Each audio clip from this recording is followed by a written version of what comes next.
Le Lingo e-commerce Day 2016, bilan et perspective avec Elodie Vigneron. Salut Elodie. Salut Bertrand. Head of Communication de Lingo, c'est-à-dire en tête de tout ce qui concerne la communication. Tout à fait. Donc de cet événement en particulier. Ça a demandé combien de temps de travail cet événement ? Oula, au moins 2-3 mois. 2-3 mois, c'est quand même... Et qu'est-ce qui se passe à la fin de la journée ? On se dit, bon, allez, ça y est, c'est fait quoi. Alors on est très contents. Enfin, pour l'instant, c'est pas encore fini parce qu'il reste encore quelques tables rondes, quelques ateliers plutôt.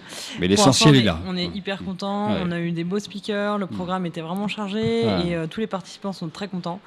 Effectivement, on a eu beaucoup de retours comme quoi les speakers, les tables rondes étaient vraiment intéressantes, etc. Il y a vraiment eu en fait des réponses à des questions concrètes. Donc on est ravis. C'est ce qu'on souhaite. Et aussi, ce qu'on remarque, c'est qu'il y a beaucoup d'échanges, de moments de networking finalement. Enfin, tout à l'heure, j'ai été voir un petit peu. Ça n'arrête pas au premier étage. Voilà, là. C'est ça. C'est qu'à un moment, on dit oui, il reste encore des tables rondes, etc. Et les gens sont là. Non, mais on a envie de discuter ensemble. On a envie vraiment d'échanger, de se voir en fait. D'autant qu'il y a une dimension très internationale dans les gens qui sont là. Donc c'est vrai que ça, on prend des contacts. On prend des contacts. Et puis finalement, le e-commerce, c'est sur Internet, donc c'est pas en vrai. Et en fait, les gens ont besoin quand même d'avoir du lien et de se voir. Donc en fait, des événements comme celui-ci sont faits pour ça. C'est un peu l'idée, parce que l'idée c'est pas de parler des dernières fonctionnalités de Lingo à tout ce beau monde, c'est de faire en sorte que la communauté, l'écosystème se réunissent vraiment. Voilà, tout à fait. L'objectif c'est vraiment de réunir tout l'écosystème et de créer du lien, créer des relations et voilà, et discuter et vraiment en discutant se rendre compte que voilà, on a les mêmes problématiques et puis on peut avancer et faire avancer les choses dans le e-commerce tous ensemble.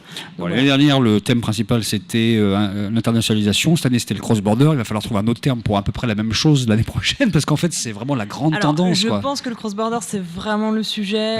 On le remarque tous les jours et aujourd'hui on le remarque. Enfin, je veux dire, le nombre de personnes qui sont venues me voir en me disant ah là là, on est hyper content d'avoir pu échanger avec la personne de chez JD, la marketplace chinoise, ou avec Flipkart, la marketplace indienne. Donc c'est vraiment des sujets qui intéressent et de se rendre compte que oui, en France il se passe des choses, en Europe il se passe des choses, mais au-delà encore.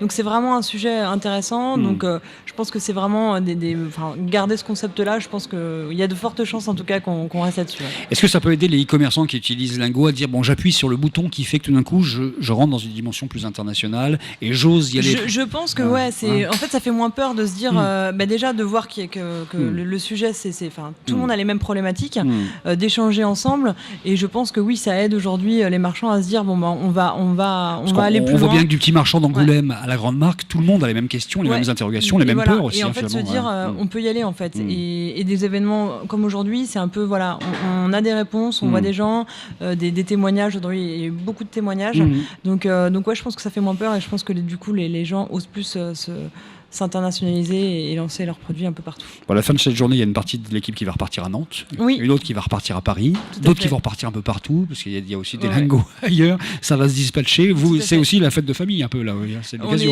On est tous contents parce que Nantes, Paris, on se retrouve, et maintenant on va tous retourner, et puis on va ouvrir bientôt un bureau en Allemagne, donc maintenant la prochaine étape c'est justement d'aller accueillir tous nos nouveaux collaborateurs en Allemagne. Bon, tous ceux qui arrivent, vous leur avez distribué notamment ça. Ouais. On les ouvre, vous les portez, et vous nous dites ce qu'il faut imaginer de mieux pour l'édition 2017 de Lingo Day. On prend quasi les mêmes, on évolue, on va réfléchir à un concept. Je pense qu'on va faire évoluer certaines choses parce qu'on est quand même à l'écoute, même si c'est très bien aujourd'hui, tout le monde était content, il y a encore des choses à améliorer, donc je pense qu'on va continuer en tout cas sur des thématiques cross-border, peut-être faire évoluer les formats, à réfléchir, mais en tout cas je pense que c'est vraiment un sujet qui intéresse, donc je pense qu'on va continuer là-dessus.